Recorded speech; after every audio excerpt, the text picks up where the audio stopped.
Hello बच्चों, कैसे हो? Good morning. तो देखो बच्चों, हम चैप्टर नंबर 10 पढ़ रहे हैं, विद्युत धारा का, जिसका नाम है पार्ट 2। हमने कल पढ़ाया था, आज पार्ट 3 पढ़ा रहे हैं। कल मैंने ओम के नियम के बारे में तुमको बताया था।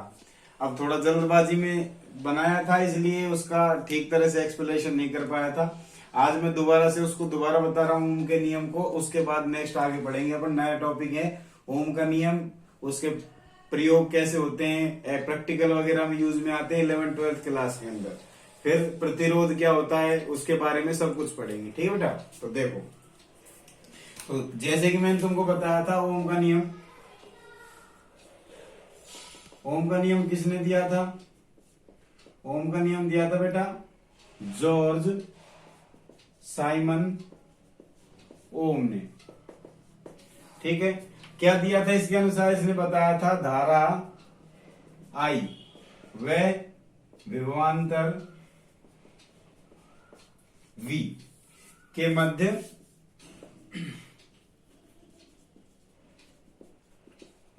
संबंध बताया था, ठीक है। और इसके अनुसार इन्होंने क्या कहा था? मैंने कल भी बताया था, किसी चालक तार की भौतिक अवस्था, जैसे उसकी ताप, उसका दाब, उसका क्षेत्रफल, ठीक है, उसका आकार, जो भी कुछ है, जो इसकी फिजिकल प्रॉपर्टी जो भी है चालक तार की, वो सबको क्या कर दे? कांस्टेंट, स्थिर रखकर उस तार के अंदर क्या प्रवाहित की जाए?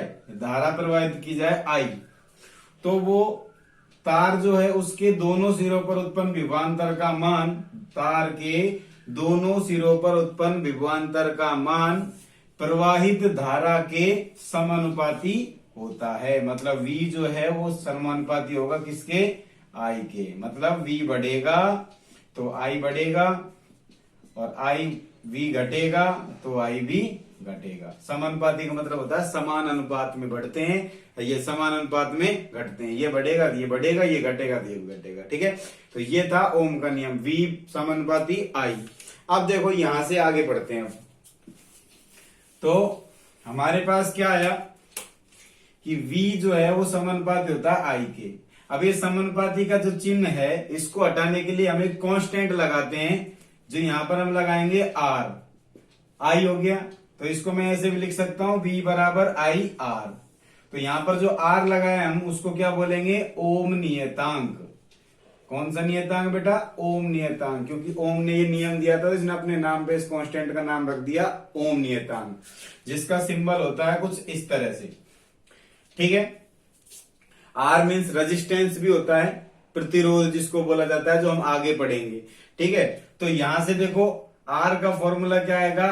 R बराबर आ जाएगा V अपॉन I। आज इसका मात्रक की बात करते हैं तो मात्रक क्या होगा? इसको प्रतिरोध भी बोला जाता है, मैंने अभी बोला था, प्रतिरोध R। तो इसको तो बोलते हैं प्रतिरोध बराबर विभवांतर बटे धारा, यही है ना। तो प्रतिरोध को लिखा जाता है ओम में। किस में लिखा जाता है? ओम में। और ओम किसके बराबर होता है? विभवांतर को किस में लिखते हैं बेटा? वोल्ट में लिखते हैं। और धारा को किस में लिखते हैं? एम्पियर में।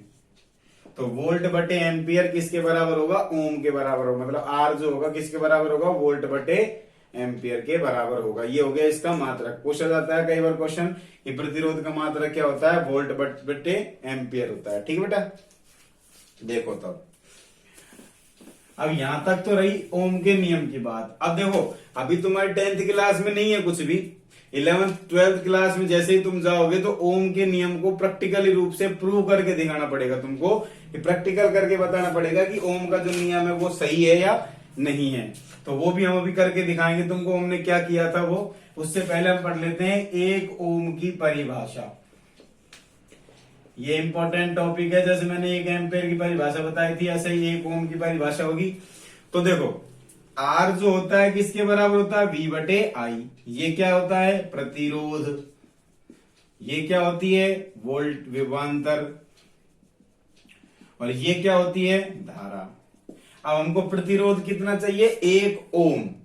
तो 1 ओम प्रतिरोध कब आएगा? वही जैसे मैंने धारा के बारे में बताया था, इसकी और इसकी दोनों की वैल्यू यदि सेम होगी तब जाके हम प्रतिरोध का मान 1 प्राप्त कर सकते हैं। मतलब इसका मान भी सेम और इसका मान भी सेम, इन दोनों का मान यदि सेम होगा तो ये कितना आएगा, 1 आएगा। समझ में आई? जैसे 2/2, 3/3 मैंने पहले तुमको बता चुका हूं। तो परिभाषा क्या बनेगी, यदि किसी चालक तार में, यदि किसी चालक तार में, तो देखो बेटा 1 एम्पियर धारा का मान कितना लिखेंगे, 1 एम्पियर धारा प्रवाहित करने पर, धारा प्रवाहित करने पर तार के सिरों पर विभवांतर, तार के सिरों पर विभवांतर 1 वोल्ट प्राप्त होता है,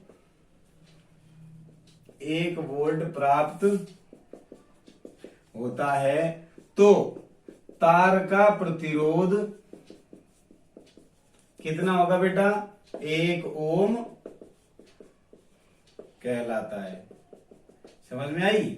यदि किसी चालक तार में 1 एम्पियर धारा प्रवाहित करने पर तार के जो सिरे हैं उन पर यदि 1 वोल्ट प्राप्त होता है हमको, तो तार का प्रतिरोध कितना होगा बेटा, 1 ओम होगा। तो देखो इसको मैं ऐसे लिख सकता हूं ना, 1 बराबर 1/1, ये तो हो गया R, ये हो गया V और ये हो गया I। इसका मान 1 हो गया, इसका मान 1 हो गया और इसका मान भी क्या हो गया, 1 प्राप्त हो गया। ठीक है बेटा, तो ये हो गई 1 ओम की परिभाषा। ठीक है, अब देखो नेक्स्ट टॉपिक है हमारा ओम के नियम का प्रायोगिक सत्यापन। ये देखो प्रैक्टिकल है, ये मैं तुमको समझा दूंगा, आगे तुम्हारी बुक में दे नहीं रखा इतना डीपली। जब 11th-12th क्लास में तो फिजिक्स पढ़ोगे तो उसमें तुमको ये प्रैक्टिकल करना भी पड़ेगा एग्जामिनर के सामने। तो ओम ने क्या किया, इसको प्रैक्टिकली रूप से प्रूव करने, अभी तो इसने थ्योरी दी थी बस, तो थ्योरी के बाद में ओम ने इसको प्रैक्टिकली रूप से प्रूव करने के लिए क्या किया, एक परिपथ बनाया जिसमें एक तो बैटरी जोड़ दी, मैंने तुमको सिंबल बता दिए, ये किसका सिंबल है, बैटरी का या सेल का। उसके बाद एक कुंजी लगा दी की, जिसको बोला जाता है, यहां पर लगा दिया एक धारा नियंत्रक, बताया था जिसको RH भी लिखा जाता है। फिर उसने क्या किया, यहां पर एक एमीटर जोड़ दिया, तार के कौन से क्रम में जोड़ा जाता है एमीटर, श्रेणी क्रम में। फिर एक तार जोड़ दिया ऐसे, जिसको PQ इसका सिरा दे दिया, और यहां से समांतर क्रम में उसने जोड़ दिया एक वोल्ट मीटर। ठीक है बेटा, और इस तार को यहां से कनेक्ट कर दिया। तो इस तरह का कुछ उसने क्या बनाया, एक परिपथ बना लिया।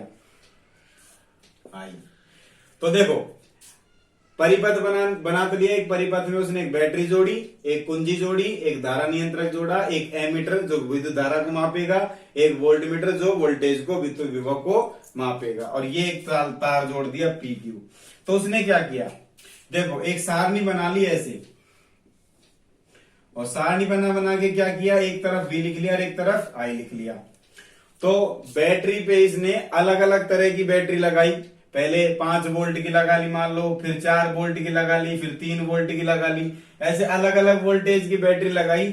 तो इसने देखो यहां पर देखा, जैसे ही 5 वोल्ट की बैटरी लगाई तो यहां पर एमीटर से इसने क्या प्राप्त कर ली, धारा कितनी प्राप्त हो रही है, और वोल्टेज से जैसे ये 5 हुई तो ये भी 5 प्राप्त हुई इसको। फिर इसने फिर बैटरी चेंज कर दी, बैटरी जैसे 3 वोल्ट की लगा दी तो इसको धारा भी 3 वोल्ट की प्राप्त हुई, और ये भी। तो ऐसे इसने बहुत सारे प्रैक्टिकल किए। तो इसने यहाँ पर भी देखा कि जितना विद्युत विभव आ रहा है उतना ही क्या आ रही है इसके पास, विद्युत धारा प्राप्त हो रही है, मतलब V जितना प्राप्त हो रहा है उतनी ही I प्राप्त हो रही है। ऐसे इसने प्रैक्टिकल करके देखा।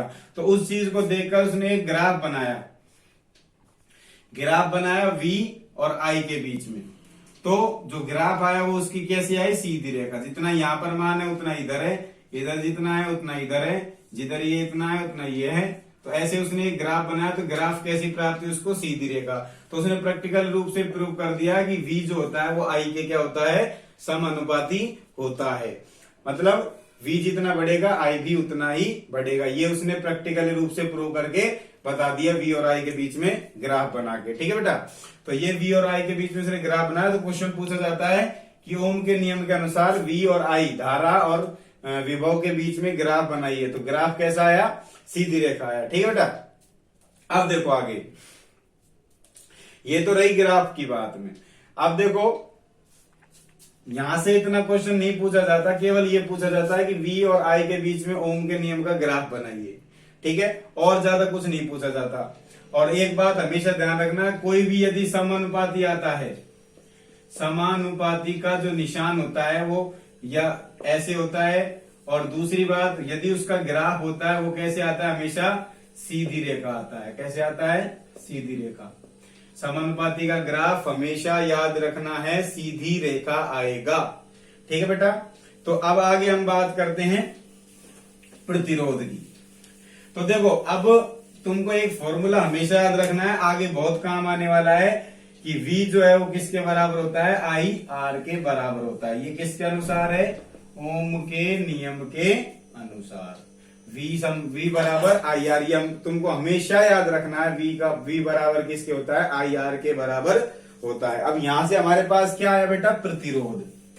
अभी हमारे पास क्या आया? प्रतिरोध आया, जिसको हम किससे लिखते हैं बेटा? R से डिनोट करते हैं। क्या होता है प्रतिरोध? तो प्रतिरोध देखो सिंपली यदि उसको बोला जाए तो धारा के मार्ग में उत्पन्न बाधा को प्रतिरोध कहते हैं। मतलब विद्युत धारा प्रवाहित हो रही है, उसके अंदर जो मार्ग में धारा के मार्ग में जो बाधा उत्पन्न होगी उसको क्या बोलेंगे हम? प्रतिरोध बोलेंगे। ठीक है बेटा। तो जैसे कोई तार में विद्युत धारा हो रही है, उसको रोकने के लिए जो रेजिस्टेंस उत्पन्न होगा उसको बोलेंगे हम प्रतिरोध।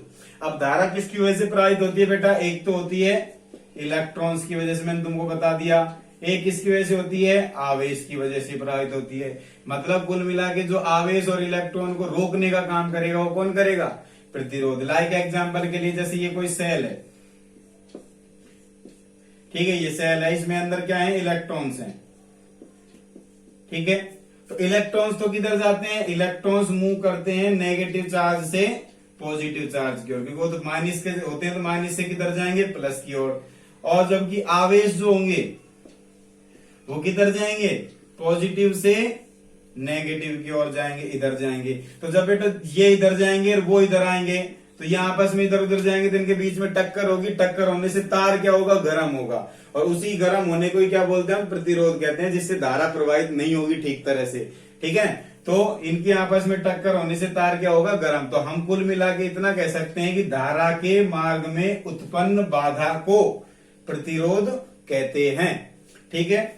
दूसरी बात, प्रतिरोध जो है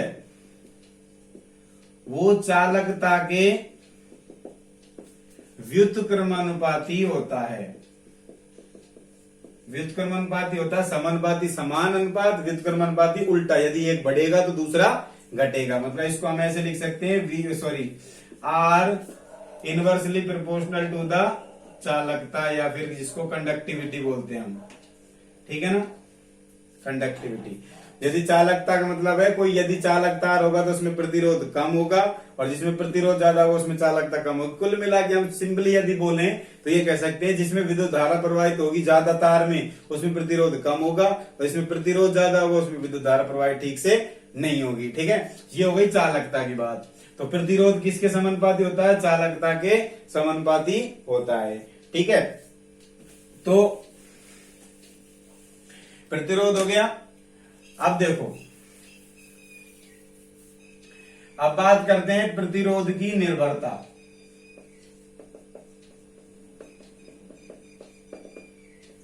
प्रतिरोध किस किस बात पर निर्भर करता है? तो सबसे पहला टॉपिक है, इंपॉर्टेंट टॉपिक है, दोनों जो हैं, क्योंकि ये एग्जाम में पूछ चुका है दो बार। एक बार 2018 में पूछ लिया, एक बार 2019 में पूछ लिया था। ठीक है, तो प्रतिरोध पहला तो निर्भर करता है लंबाई पर। किस पर? लंबाई पर। किसकी? तार की लंबाई। और दूसरा निर्भर करता है तार के क्षेत्रफल पर। ठीक है, एरिया पर। तो लंबाई के तो क्या होता है? प्रतिरोध लंबाई के समानुपाती होता है प्रतिरोध, मतलब L समानुपाती R, या इसको ऐसे लिख सकते हैं R समानुपाती L। मतलब जितनी ज्यादा लंबा तार होगा उतनी ही ज्यादा उसके अंदर क्या होगा बेटा, प्रतिरोध होगा। ठीक है, तो समानुपाती का मैंने अभी तुमको बताया था ग्राफ कैसे होता है। तो यदि तुमसे लंबाई और प्रतिरोध के बीच में ग्राफ पूछे तो कैसे लिखोगे, इधर लिखोगे R, इधर लिखोगे L, और कैसी रेखा खींचोगे, सीधी रेखा। तो ये तो हो गई पहली, जितना लंबा तार उतना ज्यादा प्रतिरोध। बात करें क्षेत्रफल की, तो क्षेत्रफल जो होता है एरिया, उसके R जो होता है वो क्या होता है, व्युत्क्रमानुपाती, इनवर्सली प्रोपोर्शनल होता है, मतलब उल्टा। यदि क्षेत्रफल ज्यादा है तार का तो प्रतिरोध कम, और प्रतिरोध ज्यादा है तो क्षेत्रफल कम। तो इसका जो ग्राफ होता है वो कुछ इस तरह से आता है, ये आता है R, ये आता है A। यदि इधर से इसको खींचेंगे तो इधर से इसका मान घटेगा, यदि R इधर बढ़ेगा, इसको ऊपर की साइड बढ़ाएंगे तो ये इसका मान इधर जाएगा, घटेगा, इसको बढ़ाएंगे तो ये घटेगा। समझ में आया? तो व्युत्क्रमानुपात होता है, ये इंपॉर्टेंट टॉपिक है। प्रतिरोध लंबाई के तो समानुपाती होता है और तार के क्षेत्रफल के व्युत्क्रमानुपाती होते हैं। यदि सिंपली तुमको बताऊं तो तुमने देखा होगा जो हमारे घर के मीटर जग लगे होते हैं, मीटर में जो खंबे होते हैं, हमारे लट्ठे जो होते हैं, वहां से हमारे घर के बीच में मीटर जो होता है उसकी डोरी कितनी होती है, मोटी लगाई जाती है। हमारे घरों में जितनी पतली वायर होती है वैसी नहीं लगाई जाती। क्यों? क्योंकि मोटी वायर जो होगी उसका क्षेत्रफल ज्यादा होगा, इसकी वजह से उसके अंदर प्रतिरोध कम होगा, तो धारा आसानी से प्रवाहित हो जाएगी।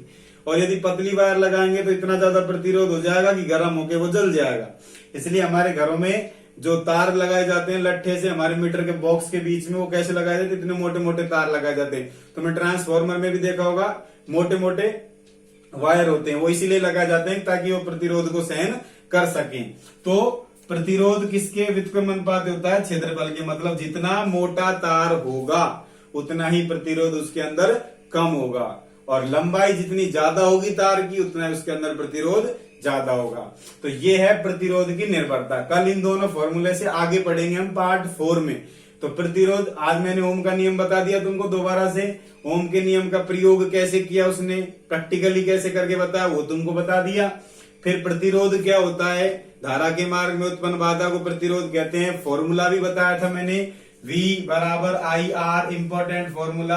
और सबसे ज्यादा इंपॉर्टेंट तो ये है प्रतिरोध की निर्भरता। प्रतिरोध किन किन बातों पर निर्भर करता है, लंबाई पर और क्षेत्रफल पर। लंबाई के तो समानुपाती होता है और क्षेत्रफल के व्युत्क्रमानुपाती होता है। ठीक है बेटा, तो आज का पार्ट 3 हम यही खत्म करेंगे। पार्ट 4 में हम इससे आगे बढ़ेंगे इन दोनों फॉर्मूले से। इसको मैं समीकरण नंबर 1 देके और इसको समीकरण नंबर 2 देके छोड़ता हूं, यहां से आगे हम स्टार्ट करेंगे। ठीक है बेटा, तो आप ढंग से पढ़िए इसको, थोड़ा समझ में कम आएगा, लेकिन थोड़ा 2-3 बार यदि इसको रिवाइज करके दोबारा देखोगे तो समझ में आ जाएगा। नोट्स में तुमको प्रोवाइड करवा दूंगा। ठीक है बेटा, तब तक के लिए बाय, खुश रहो, बाय।